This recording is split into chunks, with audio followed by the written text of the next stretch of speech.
London Olympians. Thanks for coming on the show, guys. What's good, what's good, what's good? What's good? So let's get straight into it. Monday Madness. Yeah. So, as we know, you play for the London Olympians. Victor, what position do you play? How long have you been at the O's for? How long have you been playing football? Wow, straight 10 years been playing football for one team only, London O's. Never played for any other team? Never played for any other team.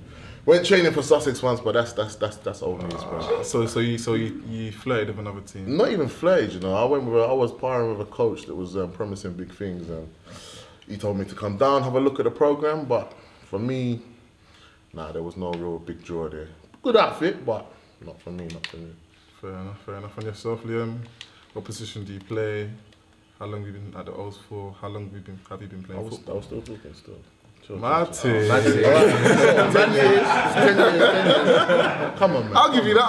Okay. Sorry, my apologies. I'll be quick. So I was middle linebacker, defensive end, nose tackle, O-line, and throughout the whole time I was a kicker. And for those that follow football, progressively getting larger into those positions and evolving into an all-round player. There we go. Wait, you played linebacker?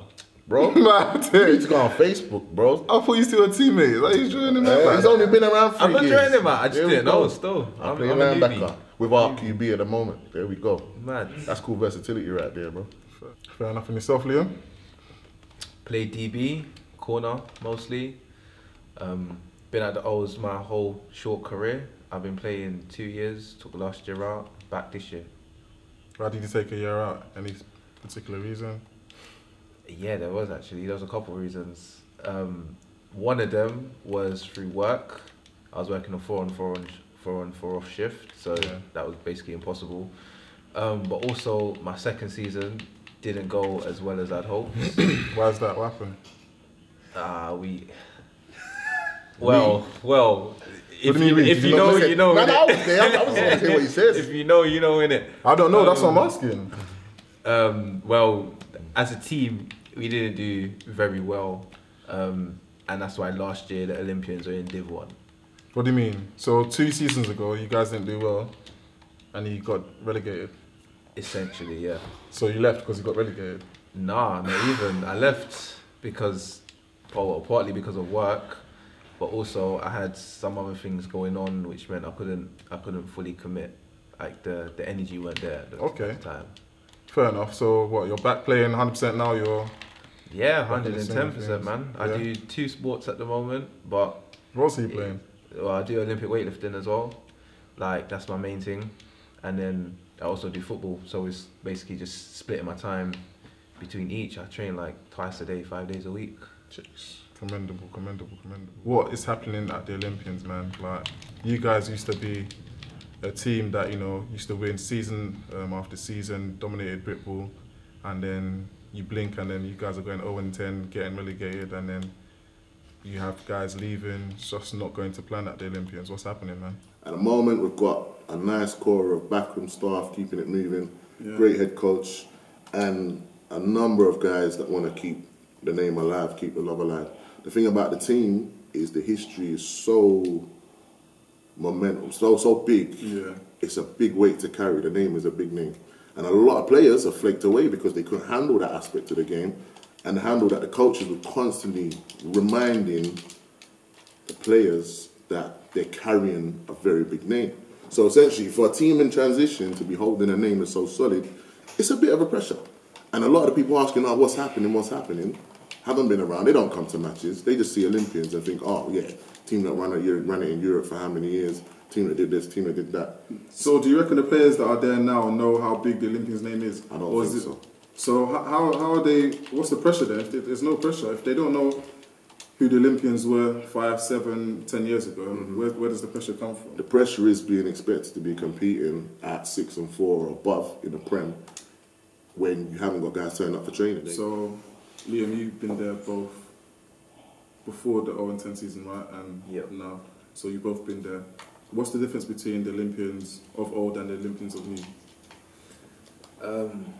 Well, we have a lot more athletes, like physical athletes, right now, than from what I can remember, to be honest. And I'm talking athletes across positions. So do you guys think you can compete with the likes of the Blitz and the Warriors then? Because that's what makes them stand out, isn't it? The number of athletes they have, the number of people that can actually, you know. Well, it's one thing to have athletes, it's another to be able to convert it into football. Amen. You know, there's a lot of guys, for example, who train in the gym, but the way they train means their full potential isn't always realised. But to be fair, that's coming from a guy like you who knows his stuff. You've studied it. Yeah. See, a lot of players come to this game thinking they're strong. I came to this game thinking I was strong. The day after my first practice, I was in bits because this game's played at different levels. And in terms of then and now, Olympians peaked in my time from 2008 till now, 10 years. We peaked at 6 and 4 in the Prem. So that's when we used to brush aside Bristol, Tamworth. We brushed aside a lot of people. And it was just Warriors and Blitz. We looked at them and thought, yeah, those were the games that we had to be ready for. Yeah. And we never quite, I don't think we beat them in the 10 years that I've been playing. And that's not a nice never beaten the Warriors or Blitz? In 10 years I've been playing, we've not been Warriors or Blitz. And that shows where we've hit a ceiling. That is the ceiling that we've hit at the moment. Luckily we've got a coach now that's ready to burst through it, even though yesterday kind of didn't really show we was leaning towards that fully, but his mentality is such that we can do it. His belief is there. We need a squad of people that are ready to back this. So how do you get there? How do you get to that peak and then go through that ceiling as well? Because it's all well and good saying, oh yeah, we've peaked there, of course, and things need to be changed. How do you get there? And then one word, I said it when we were talking at the end of the game. It's the culture at the club, athleticism, football IQ, all the rest of that. You need people to buy into what's going on. It's a sport where you got 60 man, and then what, 20 coaches, up to 20 coaches and staff standing there on the side, and they all got to be on the same thinking that we want to achieve the same things. Everyone's got to know their role. Everyone's got to shut their mouth at certain points and let the direction be told, the goals and objectives put out there, and everybody know how to step towards it.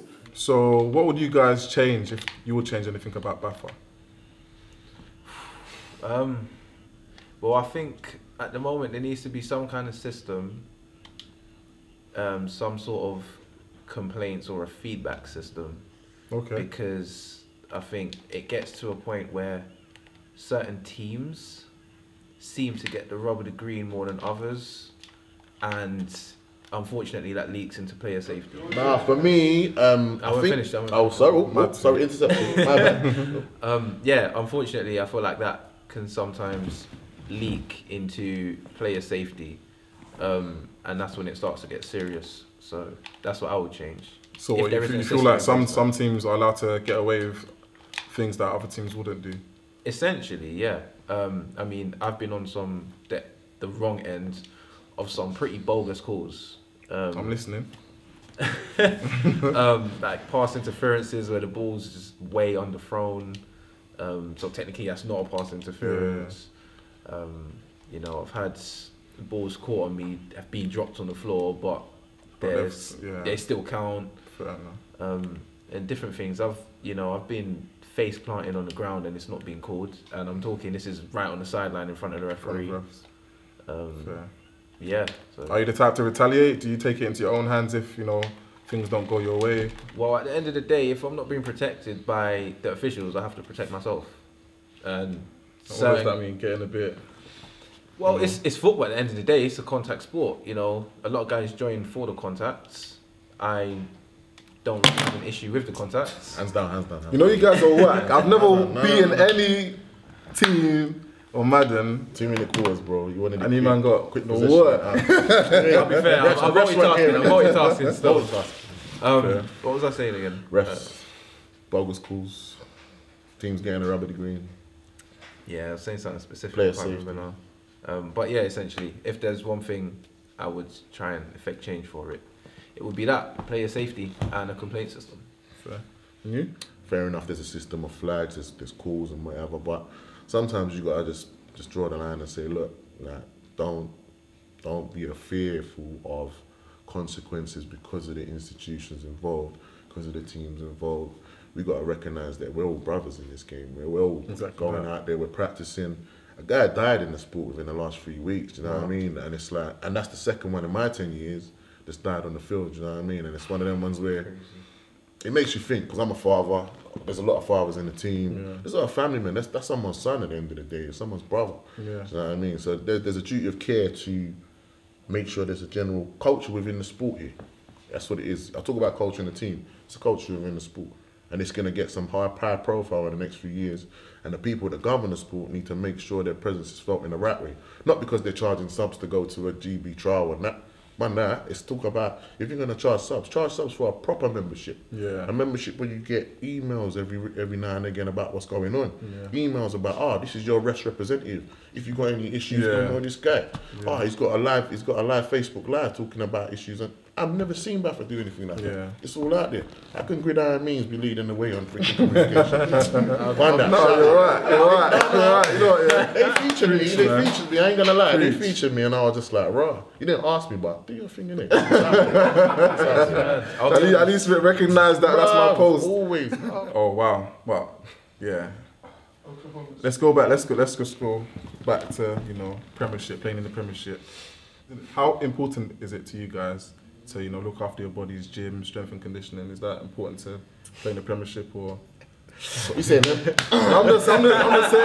Because, I've played in some Prem games and some people don't even care. Some people out there, you win this game, do you know what I mean? Buckets of KFC. Some people are like, nah, strict diet, I need to look after myself. What's your approach? Well, it's interesting you asked me that actually, because I'm studying a bachelor's in strength and conditioning at the moment. Easy. I strength train. But yeah, I personally think fitness is very important. But then having said that, if you're going against people who aren't athletes or people who don't take fitness seriously, it's probably not that deep. But I feel like going against some of the more elite teams in the UK, you can tell the guys who work out, the guys who train for performance, and the guys who just go in the gym and do like heavy deadlifts for like 10 sets, and the guys who don't train at all. And I think if you have ambitions to leave the UK, maybe go to Europe, maybe even try and go to America, then fitness is a must. At the moment, I don't think it's a must in the UK, but it definitely helps give you the edge over your opponent. Finally, before I let you guys go, what do you think of Oklahoma? You're not going to ask me about fitness, no. Anyway, quickly, now just to say what you're saying. The word fitness is very subjective in American football. What are you laughing for? I'm not even the biggest guy in the room. Say no more. Whoa. The word fitness is very subjective. In American football, like match fitness is key. That's psychological, that's physical, and that's the general attitude to the game. Again, as I spoke about people dying on the field, no joke. For me, I played for 10 years, and my weight has varied by 10 stone in that 10 years. So that's for various reasons, life stuff, whatever, but I've still managed to condition myself to be able to play the game, stay healthy, not get injured. Yeah, do you know what I mean? So, one end of the spectrum is studying sports, being immersed in sports, being extremely athletic. That's one side.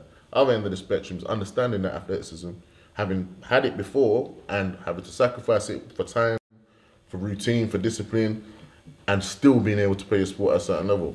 Changing positions, again, it can protect you. And obviously, it's your coaches that need to look at you and practice. And practice is key. Coach can see that you're not ready. A coach is there to protect you, team is there to protect you. Fitness, I say, very subjective, but it is important to be healthy. But again, it starts up here, man. Fair enough. Oklahoma's, yeah. Yeah, Oklahoma's, yes or no? Boy, if I went in Oklahoma against him, it's no for him, yes for me, innit? But I don't go gym, innit? I don't go gym. I'll still bang weight. I'll be honest. I wouldn't like your chances. Mad. You sure? What, head on, yeah. I'll be honest, I wouldn't like your chances. What, man on man, head on? I wouldn't like your chances. Hey, let's set this up, man. Let's set this up. It might look a bit ambitious, but... No, that's cool. I know I can You're in a push position to push, yeah. But anyways, guys, appreciate you guys coming on the show. No worries. Been nothing but real. Hopefully you guys have a better season. Jeez! No more 0-10 season and that. Thank you very much. Well, we've won one already, so... There we go, baby. Stay in the Prem. #stay in the Prem.